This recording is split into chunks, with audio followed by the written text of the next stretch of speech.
lot of people think, and I'm not saying they're necessarily right, but you know that a lot of people believe that the past is a set of shackles, right? The past is tradition, which is what we're talking about. Tradition is limits freedom. It tells you that you're supposed to behave and believe in particular ways. It ties you to a community. Often it ties you to a physical location, a geographical location, which then psychologically might limit one's mobility and freedom. So what about freedom, right? Because if we, in fact, who said this, what's the phrase, leaving the shackles of the past or something like that, or dropping the shackles of the past. Why is that? I'm really torn on this. Because Americans, of course, you're right. What you describe, I completely agree with. Americans are very much cut off from the past. There is no connection to it. But I also love American freedom in that way too. I love the fact that people reinvent themselves. Well, I don't think those two. Yep. Yeah, I don't think those two things are incompatible. Okay.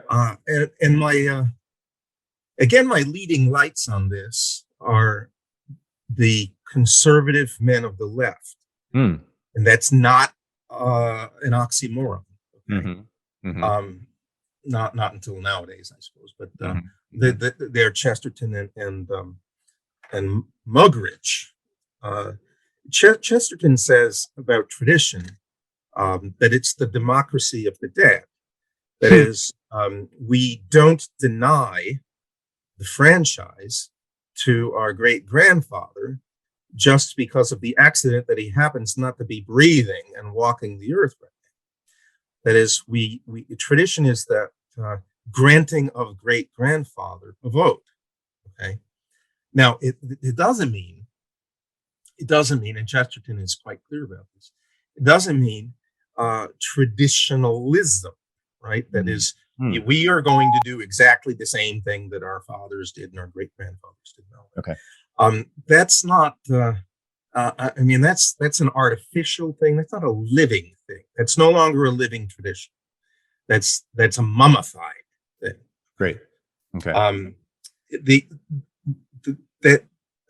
If you think of a culture organically, you can think of it as an organism that grows and develops over time. We hope develops. Cultures also die. Okay, they wither and die. But if we think of a culture in its still rising form or still thriving form, it isn't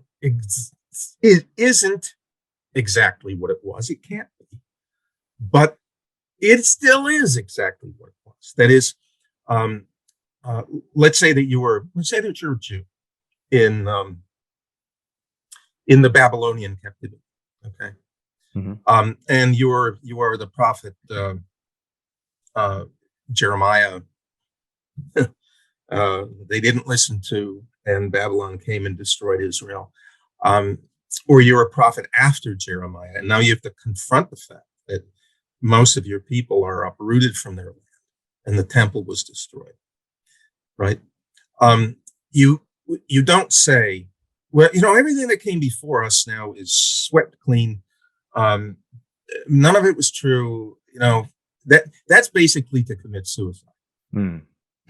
But what you do say is, what our fathers gave to us was precious, but there's something else here that they did not experience. And now we have this new thing that they didn't experience, and we have to come to grips with it. And in fact, what happens then is that it's not just that you will see where your fathers were wrong, although that can be very easily the case. But you can also see that there is something like a seed that lay still dormant in what your fathers believed that can now germinate. There was something there that you missed, something there that perhaps they didn't understand the full import of, but now is allowed to develop. That is to have the past active in the present without having it be a tyrant. Okay. And it's to understand too that you, in the present, if you have a real and thriving culture, will be active in the future, but not as a tyrant. Rather as a father.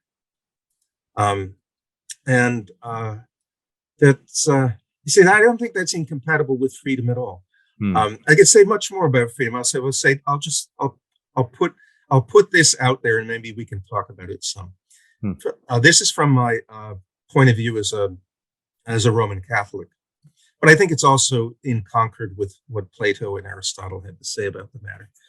Freedom is not a permission slip. That is not some area that you are guaranteed. You can do what you want in, right? That's too narrow a view of freedom. Freedom is a dynamism. Freedom is a power. It's if I was channeling Thomas Aquinas, I would say that freedom is the unimpeded power to attain to that kind of perfection that is proper to your kind of creature. Okay, unimpeded. Your path is unimpeded towards attaining the kind of perfection proper to you. So it's a dynamism, it's a power. And I do believe that the wisdom of the past and culture in a general sense is a powerful and dynamic thing, and hence a liberating thing, because it gives me power.